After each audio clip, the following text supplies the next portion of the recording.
Hello friends, आप देख रहे हैं अपना चैनल विजन विद अप्रोच। आज के सेशन में हम लोग डिस्कस करने वाले हैं एक बहुत ही बेहतरीन टॉपिक जो कि हायर क्लासेस के लिए है। बीएससी, एमएससी या तो फिर इंजीनियरिंग के स्टूडेंट्स हों या तो फिर एमएससी के स्टूडेंट्स हों, उनके लिए है। और यह टॉपिक रियल एनालिसिस के अंतर्गत आता है। और जो स्पेशल जो टॉपिक जो हम लोग आज डिस्कस करने वाले हैं वह है रीमन इंटीग्रल। एक्चुअली जब इंटीग्रेशन का फॉर्मूला जो हमारे पास आया, इसके ठीक बहुत साल पहले किस तरीके से हम लोग किसी फंक्शन का इंटीग्रेशन कैलकुलेट करते थे, उसके बारे में इस टॉपिक के अंतर्गत हम लोग डिस्कस करते हैं। तो हम लोग रीमन इंटीग्रल के अंतर्गत एक क्वेश्चन करेंगे और उस क्वेश्चन को करने के प्रोसेस में हम लोग कई प्रोसीजर को टच करेंगे। पार्टीशन की बात करेंगे, हम लोग जनरल सब इंटरवल की बात करेंगे, लोअर रीमन सम की बात करेंगे, अपर रीमन सम की बात करेंगे, लोअर रीमन इंटीग्रल की बात करेंगे, अपर रीमन इंटीग्रल की बात करेंगे। और अगर कोई फंक्शन रीमन इंटीग्रेबल होगा तो किस कंडीशन के अंतर्गत होगा, उसके लिए हम लोग क्या करते हैं, क्या क्राइटेरिया है, क्या कंडीशन है। तो हम लोग एक क्वेश्चन के थ्रू रीमन इंटीग्रल को डिस्कस करने जा रहे हैं। क्वेश्चन आपकी स्क्रीन पे सामने दिख रहा होगा। क्वेश्चन कुछ इस तरीके से है। कोई हमारे पास फंक्शन है f(x)(x²) और ये देखिए क्लोज इंटरवल 0 to a है। 0 to a क्लोज इंटरवल है और a की वैल्यू ग्रेटर देन 0 है। मतलब ये 0 और a में फर्क है। a जो है 0 से बड़ा है। तो हम लोग को प्रूव करना है कि f belongs to capital R 0a, मतलब जो फंक्शन है x² वह रीमन इंटीग्रेबल है। हम लोग को ये बताना है। तो हम लोग क्या करेंगे कि सबसे पहले एक हम लोग पार्टीशन की बात करेंगे। कैपिटल P पार्टीशन होगा और ये पार्टीशन कुछ और नहीं है, ये कलेक्शन ऑफ पॉइंट्स है सिचुएटेड बिटवीन 0 to a। और हम लोग 0 to a जो इंटरवल है उसको हम लोग n इक्वल पार्ट में डिवाइड करेंगे।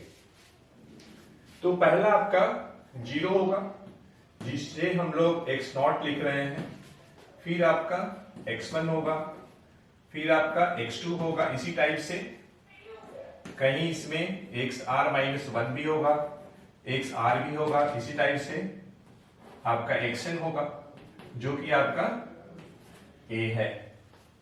ठीक, अब लोग क्या करेंगे कि b minus a by n निकालेंगे। ये है क्या, ये है आपका लेंथ ऑफ ईच डिवीजन की ये लेंथ है b minus a upon a। b minus a upon a तब होगा जब हमारे पास क्लोज इंटरवल a भी होगा। तो यहां देखिए b के जगह पे a है और a के जगह पे 0 है। तो a माइनस 0 बाई n ये आपका आ जाएगा a बाई n आ जाएगा और यही आपका लेंथ ऑफ ईच डिवीजन हो जाएगा। तो इस तरीके से हमारे पास जो पार्टीशन है, पार्टीशन आपका हो जाएगा 0 a बाई n और आपका 2a बाई n और आपका 3a बाई n। इसी टाइप से यहां पे देखिए xr-1 क्या हो जाएगा, तो r-1 a by n। xr क्या होगा, तो r a बाई n। और इसी टाइप से जो लास्ट आपका 0 है पर a है। ठीक, आपको ये समझ में नहीं आ रहा होगा कि x1 के जगह पे हम a बाई n कैसे लिखे हैं। एक्चुअली जब x1 निकालेंगे तो x0 plus a by n, x0 कितना है, 0 है, 0 प्लस a बाई n तो a बाई n आ जाएगा।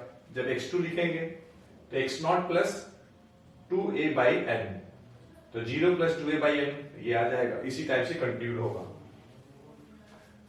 अब लोग क्या करने वाले हैं कि डेल्टा XR कैलकुलेट करने वाले हैं।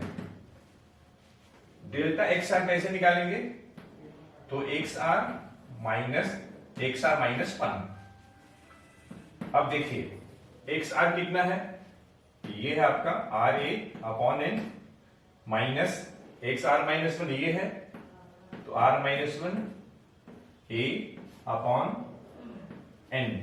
जब इसे आप सॉल्व करेंगे, ये देखिए दोनों के दोनों लाइक फ्रैक्शन है, एन एलसीएम हो जाएगा, ए कॉमन हो जाएगा, तो R minus one into A by N. जब आप सॉल्व करेंगे तो ए बाई एन आ जाएगा। वैसे भी डेल्टा एक्स क्या होगा, आप कोई भी दो लगातार जो पॉइंट है उनका आप डिफरेंस ले सकते हैं। ये देखिए फर्स्ट पॉइंट ऑफ डिवीजन है, ये सेकंड पॉइंट ऑफ डिवीजन है, ये थर्ड पॉइंट ऑफ डिवीजन है, ये फोर्थ पॉइंट ऑफ डिवीजन है। इसी टाइप से ये आपका R minus one point of division है, ये आर पॉइंट ऑफ डिवीजन है। तो कोई भी दो लगातार टर्म का लगातार जो पॉइंट ऑफ डिवीजन है उसका जब हम डिफरेंस ले लेंगे तो आपका डेल्टा एक्स आर आ जाएगा, जो कि ए बाई एन है। ठीक, अब देखिए हम लोग करेंगे क्या कि कोई हम लोग जनरल आरथ सब इंटरवल लेते हैं, I R is the general आरथ सब इंटरवल। तो हम लोग इसको ले रहे हैं, इसको ले रहे हैं, तो एक्स आर माइनस वन और ये आपका एक्स आर। ठीक है, एक्स आर माइनस वन यहां पे देखिए R minus one into A upon N, और एक्स आर आपका आर ए बाई एन हो जाएगा। अब लोग क्या करेंगे कि इस सब इंटरवल में हम लोग एम आर लिखते हैं इस सब इंटरवल में, मतलब मिनिमा। तो मिनिमम जो मिनिमा जो हो जाएगा, मतलब ये जो फंक्शन आपका एफ है उस फंक्शन का इस सब इंटरवल में मिनिमा हम लोग निकालेंगे या इनफीमम निकालेंगे। मान लीजिए कि एम आर जो है इनफीमम है फंक्शन एफ का इस सब इंटरवल में, तो इसकी जो वैल्यू हो जाएगी आपका F X R minus one के बराबर हो जाएगा। और देखिए एक्स आर माइनस वन क्या है, R minus one into A by N है, और एफ एक्स स्क्वायर है, मतलब ये आपका हो जाएगा R minus one whole square into A square divided by N square. उसी टाइप से आपका M R means supremum of function F in the subinterval I R जो हो जाएगा आपका एफ ऑफ एक्स आर हो जाएगा, और एक्स आर की value R A upon N है, और एफ एक्स क्या है, एक्स स्क्वायर है, मतलब इसका आप स्क्वायर कर लीजिए, तो R square A square upon N square हो जाएगा। ठीक, अब देखिए हम लोग करेंगे क्या, हम लोग निकालते हैं लोअर रीमन सम। ध्यान से बचिएगा, A for function, L for lower, P for partition. तो इसे हम लोग कैसे निकालते हैं, हम लोग समेशन लिखेंगे आर का वेरिएशन 1 से n, और ये देखिए इनफीमम है आपका एम आर, और ये देखिए डेल्टा एक्स आर। ठीक, डेल्टा एक्स आर हम लोग निकाले हैं ए बाई एन, एम आर भी निकाले हैं, ये देखिए वैल्यू पोस्ट किया जाए, तो जब हम वैल्यू पोस्ट करेंगे तो आर का वेरिएशन है आपका 1 से n है, और एम आर की जो वैल्यू है यहां देखिए R minus one whole square into A square upon N square, तो R minus one whole square into A square divided by N square, और डेल्टा एक्स आर आपका ए बाई एन है, ए by N है। ठीक, देखिए यहां पे are का वेरिएशन 1 to n है, तो आर कंटेनिंग टर्म को छोड़ करके बाकी को हम समेशन साइन के बाहर निकाल लेते हैं, तो हमें मिल जाएगा ए क्यूब बाई एन क्यूब, और समेशन आर का वेरिएशन 1 to n, और ये देखिए आर माइनस वन का होल स्क्वायर। अब इसके लिए देखिए जब आप r की वैल्यू 1 रखेंगे तो आपका आ जाएगा 0 स्क्वायर मतलब 0, 2 रखेंगे 2 माइनस 1 1 का स्क्वायर। तो इस टाइप से यहां पे हमें कुछ मिलेगा ए क्यूब अपॉन एन क्यूब, और यहां हमें मिलेगा 1 square plus 2 square plus 3 square, ऐसे ही करके लास्ट में मिलेगा हमें n-1 का स्क्वायर। अब मैं यहां पे कर्ली ब्रैकेट लगा दे रहा हूं। अभी देखिए क्या है, कंटिन्यूड नेचुरल नंबर है n-1 तक और सभी के स्क्वायर का सम है। तो हम लोग इसके लिए लिखेंगे, ये तो ऐसे ही रहेगा a cube upon n cube, और ये चूंकि इसका जो फॉर्मूला होता है n, तो लास्ट टर्म कितना है n-1 है इंटू n+1, इसमें n-1 में 1 प्लस करेंगे n हो जाएगा, और 2n, तो 2n-2 प्लस 1, तो आपका हो जाएगा 2n-1 डिवाइडेड बाई 6 होता है। ये फॉर्मूला होता है, इनके लिए हमने ये लिखा है। और ये है आपका लोअर रीमान सम है। अगर हम लोअर रीमान इंटीग्रल निकालते हैं तो इंटरवल क्या है, 0 to a है। 0 आपका लोअर लिमिट है, a आपका अपर लिमिट है, तो ये हो गया 0 और ये माइनस, और ये आपका a और fx dx। तो जो आप लोअर रीमान सम निकाले हैं उसी का आप लिमिट ले लेंगे, limit n tends to infinite, l p और ये f। अब देखिए बहुत ही सिंपल है, हम लोग क्या करने वाले हैं कि इसमें लिमिट लेना है, तो हम लोग क्या करेंगे a⁴/6 बाहर कर लेते हैं और इसके बाद हम लिमिट लेते हैं, limit n tends to infinite. अब देखिएगा ध्यान से, a⁴/6 को हम बाहर कर रहे हैं। देखिए 3 लीनियर फैक्टर है, 1 2 3, यहां से n कॉमन और एक n यहां से कैंसिल हो जाएगा, यहां से n कॉमन, इस तरीके से n³ आपका कैंसिल हो जाएगा। तो क्या बचेगा, आपका बचेगा 1 माइनस 1/n, यहां बचेगा, यहां आपका 1 होगा और यहां आपका होगा 2 माइनस 1/n होगा। ठीक, n अप्रोचेस टू इनफाइनाइट है तो 1/n अप्रोचेस टू 0 हो जाएगा।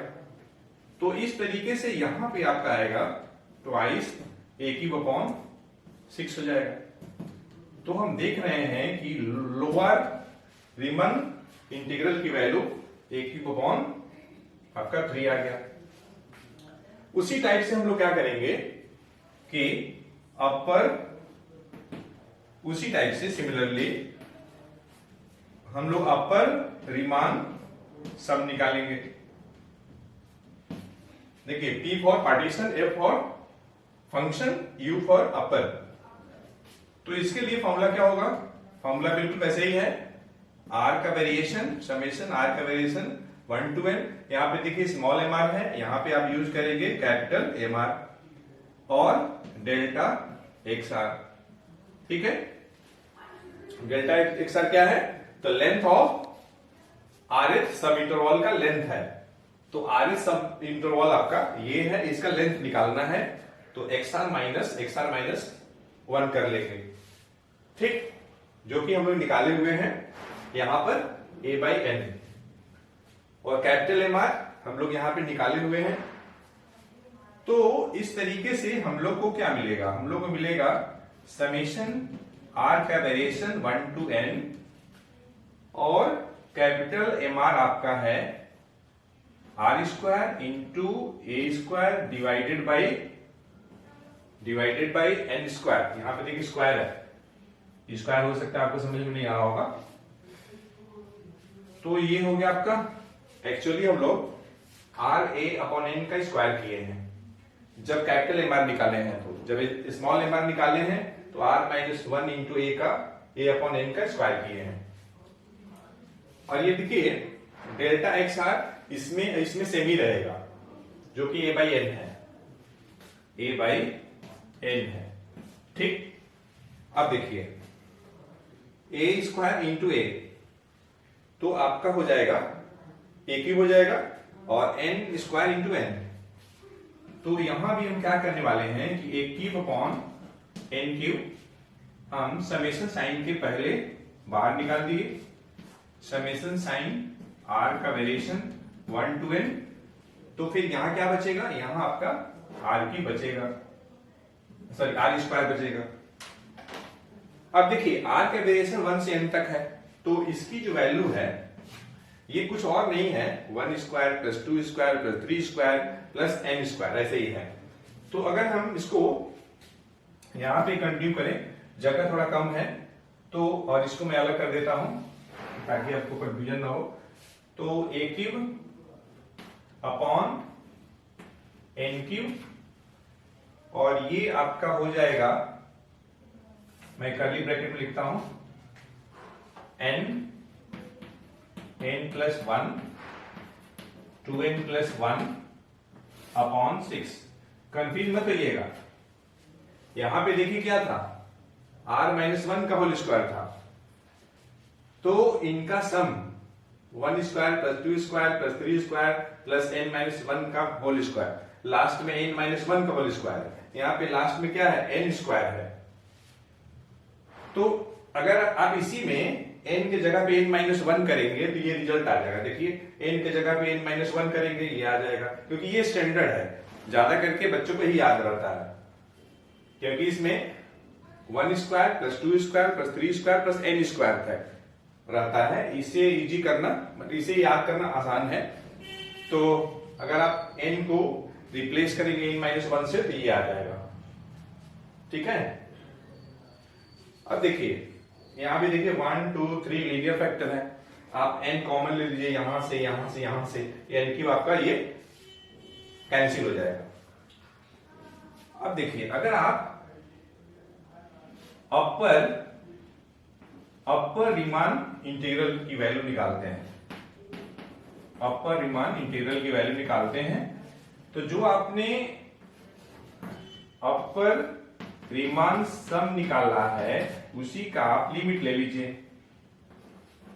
मैं देखिए एक क्वेश्चन आपको बता रहा हूं, और कोई भी क्वेश्चन आप करते हैं रीमन इंटीग्रल से, तो उसका स्टेप्स वैसे ही है जो मैं आपको एक्सप्लेन कर रहा हूं, ठीक है। पहले आप क्या करिएगा, कोई पार्टीशन ले लीजिएगा, फिर आप डेल्टा एक्स आर निकाल लीजिएगा, यहां ये वैल्यू और इसमें से माइनस कर लीजिएगा, कोई आपका जनरल आर एस सब इंटरवल है, फिर आप फंक्शन की वैल्यू उस जनरल इंटरवल में, जनरल जो सब इंटरवल है उसमें आप इन्फीमम और सुप्रीमम निकाल लीजिएगा, फिर आप लोअर रीमन सम निकालिएगा ये फार्मूला लगा करके, फिर इसका आप जो है लोअर रीमन इंटीग्रल की वैल्यू निकालेंगे, जो भी आप लोअर रीमन सम निकालेंगे उसी का लिमिट ले लीजिएगा, और थोड़ा बहुत एडजस्टमेंट है। फिर उसके बाद आप अपर रीमन सम निकालिएगा, फिर उसका अपर रीमन इंटीग्रल निकालेंगे, जो भी आपका अपर रीमन सम आएगा आप उसी का लिमिट ले लीजिएगा, limit n tends to infinite, ठीक है। तो हमें अपर रीमन सम इतना आया है, हमें इसी का लिमिट लेना है, तो हम लोग क्या करेंगे कि ए क्यूब बाई 6 हम लोग बाहर कर लेते हैं। तो देखिए हम लोग को क्या मिलेगा, limit n tends to infinite. अब यहां पे आपका होगा 1 होगा, और आपका 1 होगा, और 1 प्लस 1 बाई एन होगा, और 2 प्लस 1 बाई एन होगा, क्योंकि हम लोग n यहां से कॉमन ले चुके थे, और ये देख कर्ली ब्रैकेट क्लोज, ठीक है। जब आप लिमिट लेंगे तो 1 बाई एन अप्रोच, चूंकि n टेंड्स टू इनफाइनाइट है तो 1 अपॉन n अप्रोचेस टू 0 हो जाएगा। तो इस टाइप से देखिए a क्यूब अपॉन 6 इंटू 2, तो आपका आ जाएगा a क्यूब बाई 3 आ जाएगा। तो बच्चों चूंकि हम देख रहे हैं, इस तरीके से हम देख रहे हैं कि आपका लोअर रीमन इंटीग्रल जो है ये इक्वल है अपर रीमन इंटीग्रल के। हाँ बच्चों, कुछ कुछ बुक में केवल f लिखा रहता है, जैसे मैं यहाँ पे FHDS लिख रहा हूं, तो कुछ भी आप देखेंगे कुछ कुछ बुक्स ऐसी हैं जो स्टैंडर्ड बुक हैं उसमें केवल f भी लिखा रहता है, तो कंफ्यूज नहीं होना है, मतलब वही है। तो चूंकि ये दोनों बराबर है और इनकी वैल्यू किसके बराबर है, इनकी जो वैल्यू है AQ/3 के बराबर है। इसका मतलब ये हुआ कि यह जो फंक्शन है f(x²) वह जो होगी क्लोज इंटरवल 0 to a में रीमन इंटीग्रेबल होगी और उस फंक्शन की इंटीग्रल की वैल्यू कितनी होगी, AQ/3 होगी। तो इसको आप ऐसे लिख सकते हैं, इसका मतलब ये हुआ कि जो फंक्शन f(x²) है वह रीमन इंटीग्रेबल है क्लोज इंटरवल 0 to a में, या इसी को सिंबॉलिक फॉर्म में लिखते हैं हम लोग f belongs to capital R for Riemann और यहां पे इंटरवल रहेगा ऐसे, और यही हम लोग को शो करना था। तो फ्रेंड्स, हमें उम्मीद है यह सेशन आपके लिए यूजफुल हुआ होगा। तो अगर ऐसा है तो एक लाइक तो बनता है आपकी तरफ से। अगर आप इस चैनल पे नए हैं तो इस चैनल को सब्सक्राइब करें, साथ ही साथ बेल आइकन प्रेस करें और जिससे कि आपको आने वाली वीडियोज का नोटिफिकेशन सबसे पहले मिले। तो फ्रेंड्स, मिलते हैं हम लोग नेक्स्ट सेशन में एक अच्छे कंसेप्ट के साथ। Thanks for watching the video lecture.